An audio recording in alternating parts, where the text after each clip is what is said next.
Assalamualaikum warahmatullahi wabarakatuh. Selamat datang di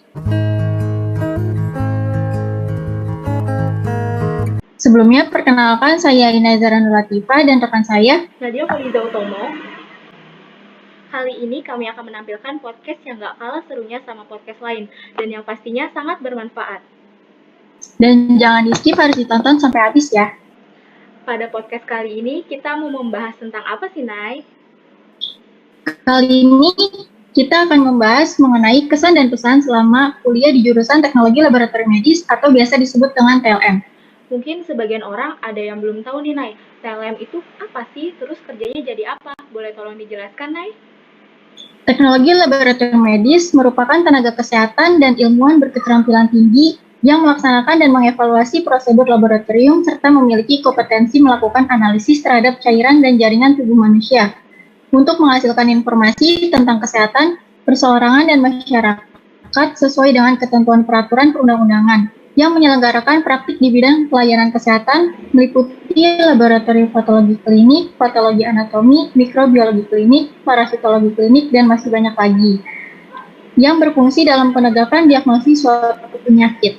Sumber dari Keputusan Menkes RI nomor HK 0107 Menkes 313 2020 tentang standar profesi ahli teknologi laboratorium medis dan Permenkes RI nomor 42 tahun 2015 tentang izin dan penyelenggara praktik TLM.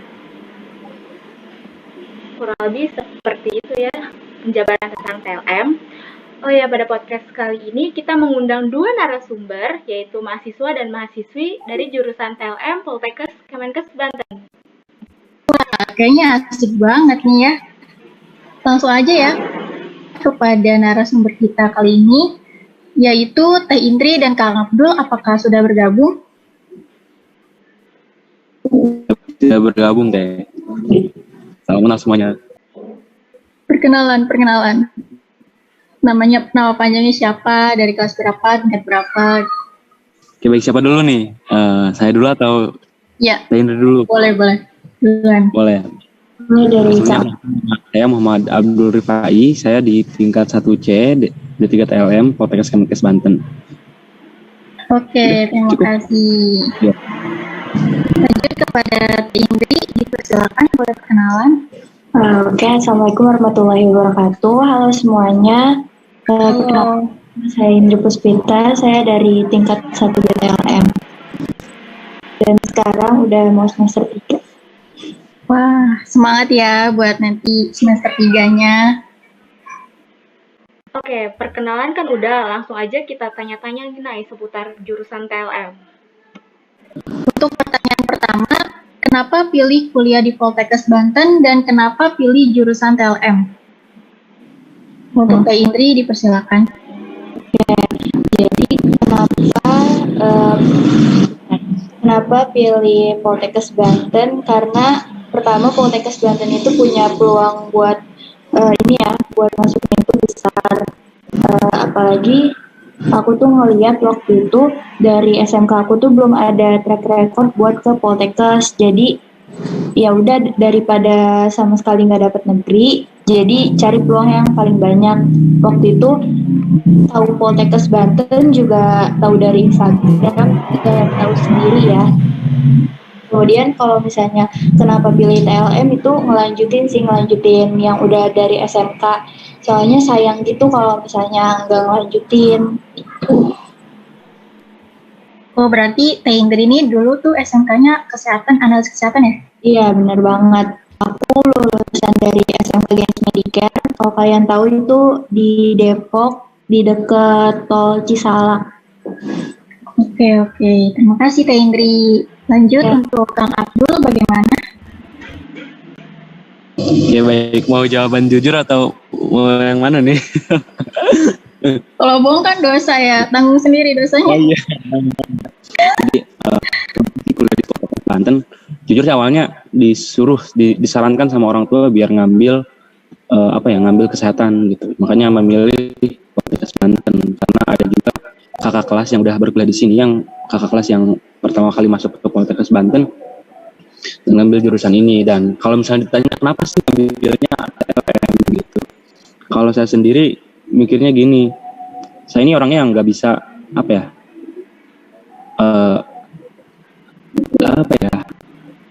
dibilang takut sih takut gitu ya, takut kalau misalnya harus misal saya mengambil jurusan kesehatan lain, saya sebut di sini salah satu contohnya perawat ya. Perawat saya merasa bisa nggak ya saya ketemu orang dengan keadaan gawat darurat nanti ketika bekerja, bisa nggak ya gitu loh. Kalau misalnya kita kan di ALM hanya bertemu dengan ya spesimennya saja ya, karena spesimen kayak semacam entah itu urin, sputum ataupun darah seperti itu ya. Darah itu sudah ditabung gitu, bukan berarti darah yang berceceran seperti halnya kita kalau misalnya ketemu dengan pasien-pasien gawat darurat gitu loh. Itu yang membuat saya kenapa saya milih ATLM dan kenapa juga nggak memilih jurusan-jurusan kuliah yang lain. Salah satunya, saya jujur salah satunya kenapa nggak memilih universitas lain, karena saya pertama diterimanya di Poltekkes Banten.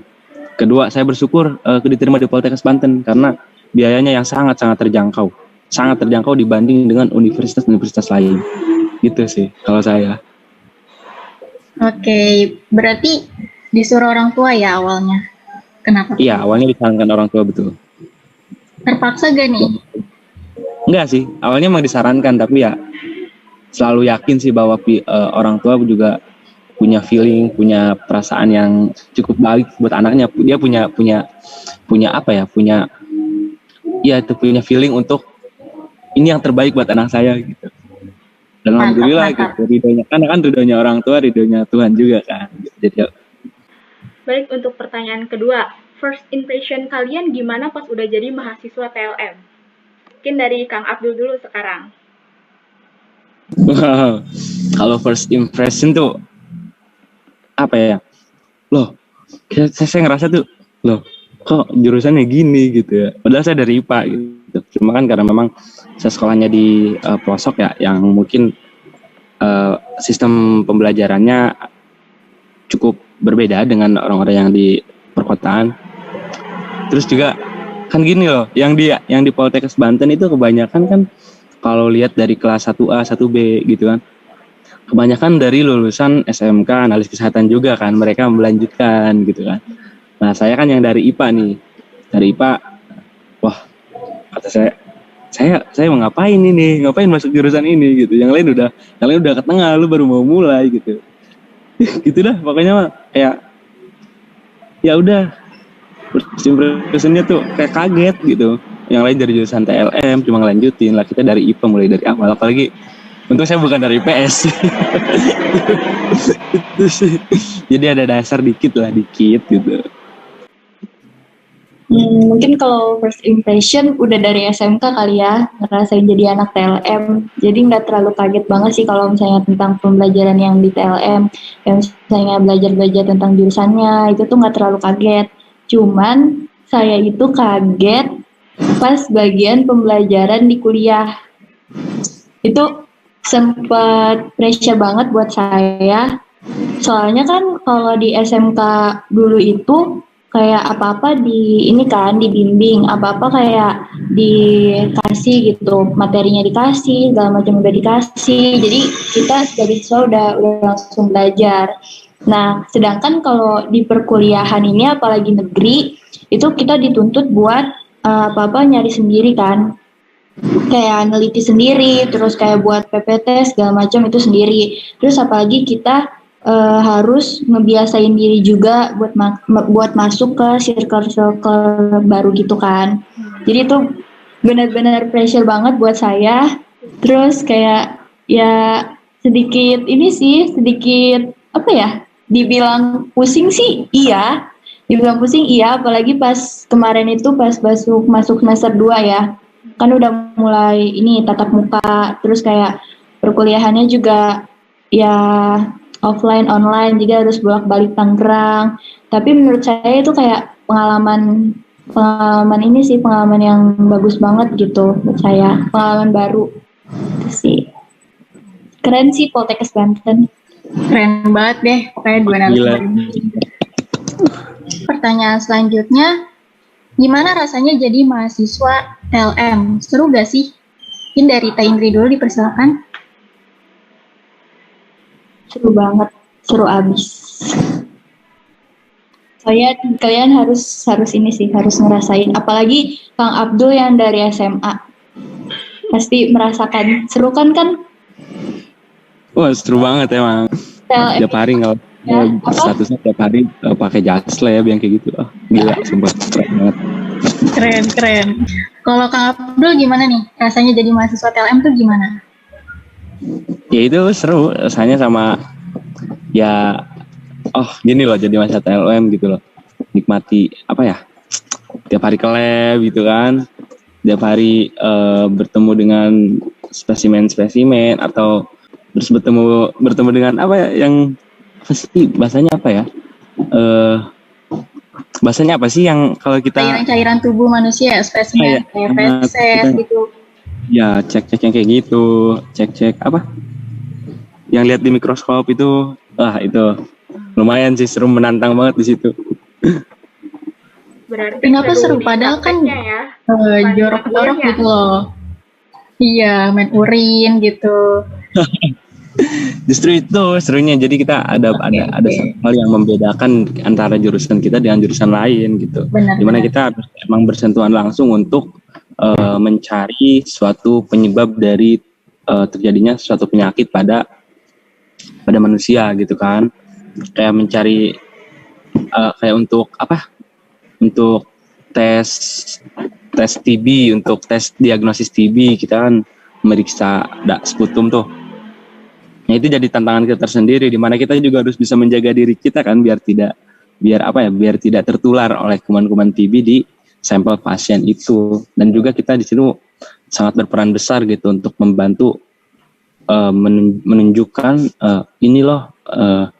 si pasien A itu udah positif berapa biar nantinya si pasien tersebut mendapatkan pengobatan yang tepat juga tentunya. Gitu sih. Bagus banget jawabannya ya dari Kang Abdul dan Teh Indri. Semoga menginspirasi buat teman-teman di luar sana yang masih ragu jadi mahasiswa TLM. Oke, terima kasih atas jawabannya ya. Oke, Teh. Dan untuk pertanyaan selanjutnya, nyesel nggak sih jadi anak TLM? Siapa dulu yang mau jawab? Ya, nyesel nggak nih? Nyesel nggak ya? Enggak kan udah mau semester 3 nih, udah di tengah-tengah. Enggak sih, lebih ke dinikmati saja. Ya udah, jalannya udah di sini. Ya udah, lu selesain aja. Kadang emang sih capek gitu ya, kayak dikejar-kejar deadline. Kemudian praknya menumpuk kalau misalnya sedang praktikum offline ya. Kemudian kalau misalnya di awal semester kan pembagian kelompok tuh, semua mata kuliah ada kelompoknya. Ditunggu dalam jangka waktu 1 minggu terdekat itu untuk mengumpulkan tugas-tugas kayak makalah, PowerPoint, sama satu lagi apa ya biasanya? Biasanya buat soal. Itu kan ditunggu dalam waktu 1 minggu tuh. Itu biasanya paling yang paling menantang sih pas semester 1 dan 2 tuh di situnya gitu. Kadang ada nyesel apain masuk jurusan sini. Tapi makin kesini udah lu nikmati aja. Kalau semakin lu menikmati, semakin lu nggak merasa terbebani gitu dengan semua tugas-tugas itu. Karena kita juga harus ingat maksudnya yang mengalami penumpukan tugas atau apapun itu nggak cuma lu doang gitu, yang lain juga banyak yang lebih susah daripada lu. Kok lu ngeluhnya mau lebih dari orang gitu. Itu sih yang bikin gua udah nikmati aja. Gitu. Selebihnya biar nanti ya. Kalau sudah dinikmati kan yang penting udah selesain dulu gitu. Orang tua lu menunggu lu untuk selesai gitu, bukan untuk apapun itu gitu. Itu sih. Mantap. Iya, kalau misalnya dibilang nyesel mah enggak dong, apalagi udah mau 4 tahun di TLM. Mau ngapain nyesel? Orang pilihan sendiri juga kan? Iya, benar. Ini yang paling benar. Udah dikasih jalannya juga, berarti kita harus ngejalanin gitu. Kalau misalnya di tengah-tengah ada masalah segala macam atau apa kan masih bisa kita selesain sendiri gitu, masih bisa kita atasin. Kalau misalnya untuk berhenti atau untuk nyesel kayaknya sayang banget sih, benar-benar sayang gitu. Apalagi TLM ilmunya itu banyak banget, terus luas banget. next pertanyaan selanjutnya yaitu siapa dosen favorit kalian selama kuliah di jurusan TLM dan apa alasannya? Boleh dijawab untuk Kak Indri dulu, dipersilakan. Aduh. Ini sebenarnya pertanyaannya rada gimana ya? Rada Bak ya. Itu biar apa ya? Kayak aja nih, siapa sih dosen favorit kalian tuh selama kuliah di jurusan TLM? Intinya dosen favorit itu banyak sih, semuanya dosen favorit mungkin ya. Asal. Aduh, apalagi yang ini ya, yang agak gimana? Agak gitu. menantang ya. Ya, yang mungkin lebih favorit ke pelajarannya kali ya, ke mata kuliah. Ya, soalnya kayak kalau misalnya kita nggak favoritin, kayaknya bakal ada nilai-nilai yang tidak baik ini. Kalau misalnya kita tidak favoritin, kayak misalnya biokimia, terus pelajaran-pelajaran jurusan. Aduh, iya tapi dosen-dosennya dulu ya. Jujur dosen-dosennya seru-seru sih.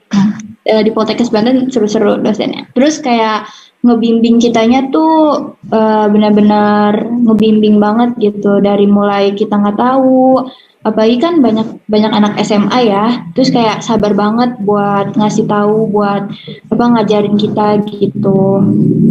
Dosen favorit ya, sebetulnya dosen favorit itu sebenarnya favorit sih, cuma ada memang satu yang sangat favorit sekali. Beliau sangat tulus sekali gitu dalam membimbing kita ya untuk menyelesaikan tugas-tugas gitu. Dan mungkin ya tidak perlu disebutkan saat ini, masih tingkat 1 juga kan kitanya. Yang orang yang favorit itu biasanya tiap tahun juga atau tiap beberapa waktu juga akan berubah sih. Soalnya kita nggak hidup pada saat itu doang gitu, nggak kuliah pada saat sekarang doang kan, ada ke depannya lagi gitu. Jadi perihal yang siapa nih yang favorit tuh, favorit lu siapa nih gitu, itu pasti akan berubah sih. Dan ya untuk pertanyaan dosen favorit, semuanya favorit kok, bagus semuanya, baik sama sangat ramah sekali dosen-dosen tuh. Berarti dosen di TLM tuh baik-baik ya, gak ada yang kayak ramah banget sih, rese gitu, gak ada. Alhamdulillah. Gak ada. Oke, buat pertanyaan selanjutnya, apa aja yang harus dipelajari sebagai mahasiswa TLM dan apa kesulitan lo berdua selama menjadi mahasiswa TLM?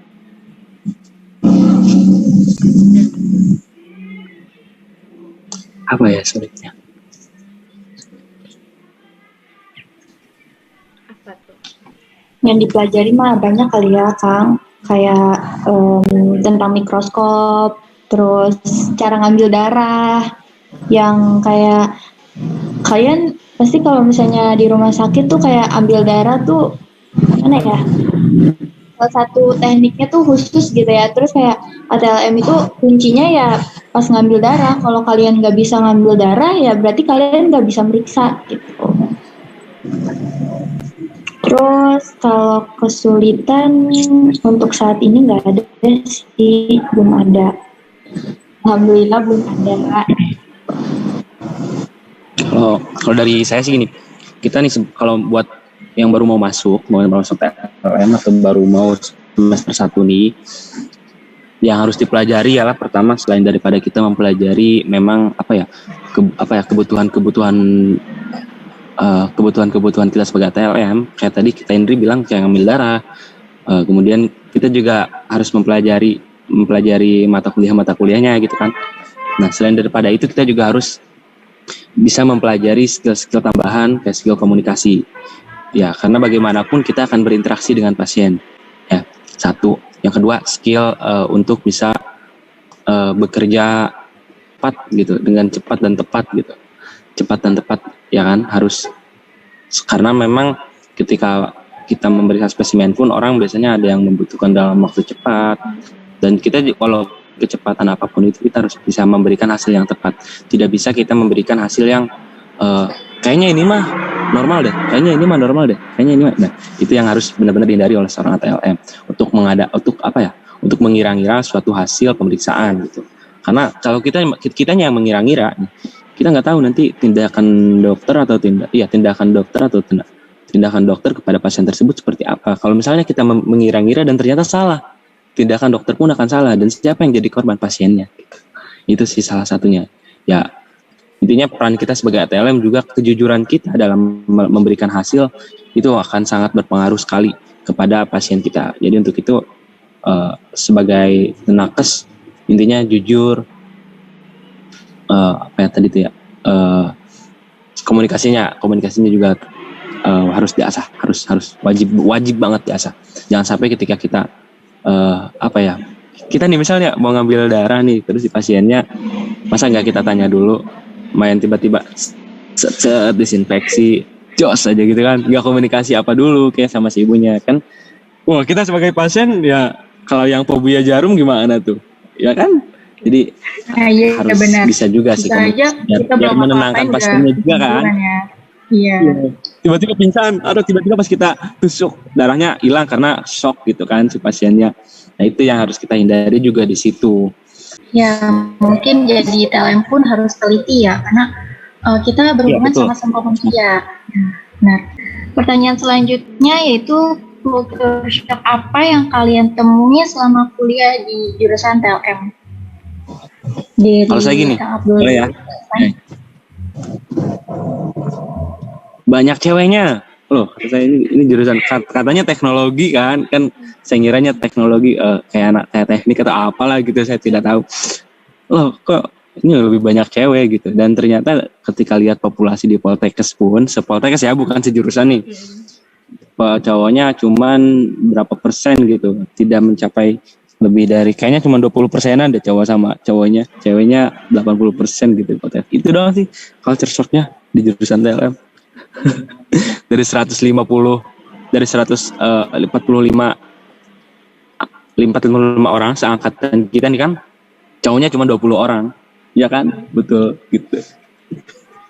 Tapi senang kan banyak ceweknya, justru malah senang sih. Banyak gebetan nih.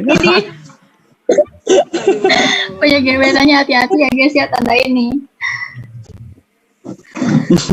Oke, untuk jawabannya Kang Abdul terima kasih. Untuk Kak Indri gimana jawabannya? Silakan. Apa ya?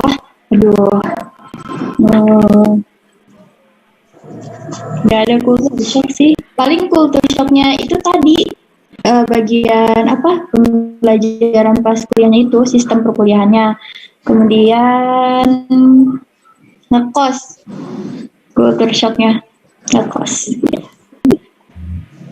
Masih ada nggak nih pertanyaan? Masih ada 2 pertanyaan lagi nih. Pertanyaan masih.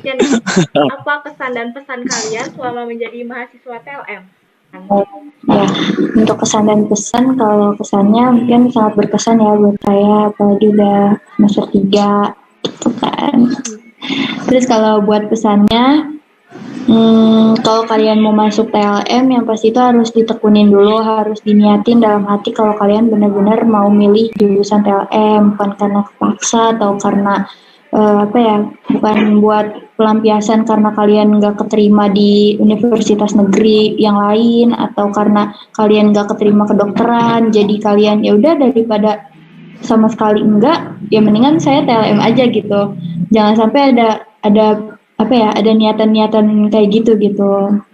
Pokoknya kalau kalian masuk TLM ya ambil kesempatan yang ada gitu. Jangan sampai kayak misalnya ada penelitian ini, ada diskusi ini kalian tuh nggak ikut gitu. Jadi kayak asal kuliah ya udah, yang penting IPK gue gede gitu. Yang penting kayak gue bisa ngikutin pembelajarannya gitu. Ya jangan sampai kayak gitu ya. Soalnya di TLM itu kan yang kita cari pengalaman gitu. Semakin banyak pengalaman, semakin banyak kita belajar hal-hal baru gitu. Jadi jangan sampai kalian stuck di situ-situ aja. Padahal teman-teman kalian yang dari SMA udah lari gitu, kalian masih diem aja di situ gitu. Terus yang buat anak SMK yang nerusin ke TLM juga, kalian jangan sampai ada perasaan tinggi hati karena kalian udah ada basic gitu. Ya gitu sih pokoknya, sama-sama belajar, sama-sama kita nuntut ilmu gitu. Jadi bareng-bareng sih. Terus sama ini, Buat maba nanti kalau bisa pas baru masuk itu harus pinter-pinter pilih temen. Kenapa tuh? Kenapa harus pinter-pinter teman? Kenapa? Sebenarnya boleh kita temenan sama siapa aja gitu. Cuman untuk kayak pas belajar atau misalnya tugas kuliah atau segala macam itu kalian harus benar-benar pilih, harus benar-benar tahu mana temen yang bisa kalian ajak ajak komunikasi dengan baik atau cuman buat main aja. Itu benar-benar kayak nanti tuh di pas kalian kuliah tuh itu kerasa banget, benar-benar kerasa banget. Apalagi kalau kerja kelompok ya Teh ya. Ya, banget enggak sih? ya itu yang tadi Kang Abdul bilang kan semester 2 tuh kayak banyak banget bikin makalah dan itu semuanya pekerjaan kelompok. Kalau misalnya kita nggak pinter-pinter buat apa ya komunikasi sama orang, buat apa ya buat milih-milih temen yang bisa kita ajak diskusi gitu. Itu benar-benar ini sih tekanan banget buat kita gitu. Benar-benar kayak malah jadi beban buat kita gitu. Bukannya ngebantu kan harusnya kerja kelompok itu pekerjaan kelompok malah jadi kerjaan individu gitu. Ya, benar banget nih. Mungkin buat teman-teman juga ya diingatkan lagi kalau kerja kelompok itu kerjanya bareng-bareng. Jangan ngandelin temen terus kayak dia paling bisa nih daripada gue terus kayak lu ngandelin dia itu salah banget. Kelompok itu bareng gitu supaya gak berat jadinya bareng-bareng ya. Iya benar banget Teh. Dan jangan cuma kalau misalnya grup nggak sih? Ya, kalau misalnya kalian nggak tahu tentang pekerjaan atau job desk kalian, kalian bisa tanya sama temen yang lebih tahu. Cuman nggak buat ngandelin temen itu ya, nggak buat itu gitu. Oke, terima kasih buat Teh Indri sama Kang Abdul atas jawabannya. Kesannya apa ya yang berkesan tuh di TLM tuh? Salah satu yang paling berkesan bagi saya masuk TLM tuh saya bertemu dosen yang sangat baik, sangat apa ya, menurut saya sangat luar biasa gitu dalam memberikan bimbingannya pada mahasiswanya. Kalau pesannya sih bagi saya pesannya buat teman-teman, pesan dari saya untuk yang mau masuk TLM gini, jangan sampai kita apa ya, dalam hal apapun itu kita mengandalkan orang lain, tapi harus bisa mengandalkan diri kita sendiri aja gitu. Maaf nih Henry, saya ini dulu ya, soalnya udah mau mati juga handphonenya. Jadi terima kasih atas kesempatannya untuk bincang-bincangnya. Mohon maaf bila terdapat kata yang kurang berkenan dari saya. Saya mengucapkan pamit undur diri saja ya. Terima kasih buat teman-teman kelas B yang memberikan kepercayaannya untuk saya menjadi narasumber di podcastnya kali ini. Terima kasih semuanya. Assalamualaikum. Waalaikumsalam. Terima kasih juga nih kasih dan pesannya. Sangat memotivasi sekali. Mungkin gue juga mau nambahin nih, kalau kalian sudah memasuki jurusan ini, lo harus benar-benar memiliki niat untuk mendalami ilmunya dengan serius. Karena biar bagaimanapun, niat yang hanya setengah-setengah akan mempersulit hidup lo untuk memahami semua mata kuliah dan ilmu yang diberikan selama perkuliahan. Mungkin sudah ya dicukupkan. Terima kasih buat Teh Indri dan Kang Abdul tadi karena ada kendala mungkin ya. Dan Teh Aina juga ada kendala. Terima kasih. Assalamualaikum warahmatullahi wabarakatuh. Waalaikumsalam warahmatullahi wabarakatuh. Terima kasih ya Teh.